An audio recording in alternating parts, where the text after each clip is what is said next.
တကားကိုအစာကလေးကပိတ်မထိုင်တနေ့မှခင်ဗျားရဲ့အိမ်ထဲအထိကျူးကျော်တာကိုခံရပါလိမ့်မယ်ချိုင်းနေတဲ့ကြွက်ကလေးတစ်ကောင်ဟာနှွေးထွေးဖို့အတွက်စင်ကြီးရဲ့နောက်ရွက်အောင်မှာခိုးလုံးခွင့်တောင်းတယ်စင်ကြီးကဒါဟာအန်ဒီယမရှိဘူးလို့ထင်တာကြောင့်ခွင့်ပြုလိုက်တယ်ဒါပေမဲ့ညနှက်လာတဲ့အခါမှာတော့အဲ့ဒီကြွက်ဟာစင်ရဲ့နှမောင်းတဲကနေတဆင်အသက်ရှူလမ်းကြောင်းတဲအထိဝင်သွားပြီးအတွင်းကနေကြိုက်ခဲတော့တယ်စင်ကြီးဟာနာကျင်လို့ရုန်းကန်တဲ့တစ်ပင်တွေကိုတိုက်တယ်ကို့အဆွဲကိုပြီးပြန်ကျိုးအောင်လို့ပြင်မယ်အတွင်းထဲရောက်နေတဲ့ရန်သူကိုမနှင်ထုံနိုင်တော့ဘူးနောက်ဆုံးမှာတော့တတ္တဝါကြီးဟာအတွင်းကနေဖျက်ဆီးပြီးလဲကျတည်ဆုံးသွားခဲ့ပါတယ်စင်ကြီးကိုတက်လိုက်တာကြွက်မဟုတ်ပါဘူးဘာမှမဖြစ်ပါဘူးလေဆိုပြီးပထမဦးဆုံးအချိန်ခွင့်ပြုလိုက်မိတဲ့စင်ကြီးရဲ့ဆုံးဖြတ်ချက်ကသာတက်လိုက်တာပါ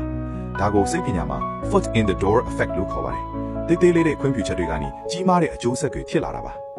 လက်တွေ့ဘဝမှာလူတွေဟာအန်ဒီရရှိတဲ့ပုံစံနဲ့မရောက်တတ်ဘူးအကူအညီတောင်းတလို့လို့အားကိုးတလို့လို့နဲ့ခမားရဲ့စီကန်းတွေကိုတဆင်ချင်းကြော်ဖြတ်လာကြတာပါ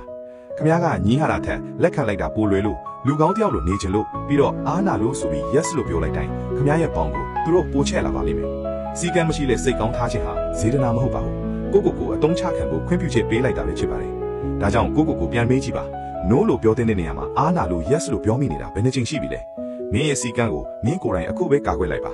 စိတ်ထားကောင်းတာကအမှားမဟုတ်ဘူးဒါပေမဲ့စီးပေါ်မရှိတာကကိုဖျက်ဆီးနေတယ်လို့ဖြစ်တတ်တယ်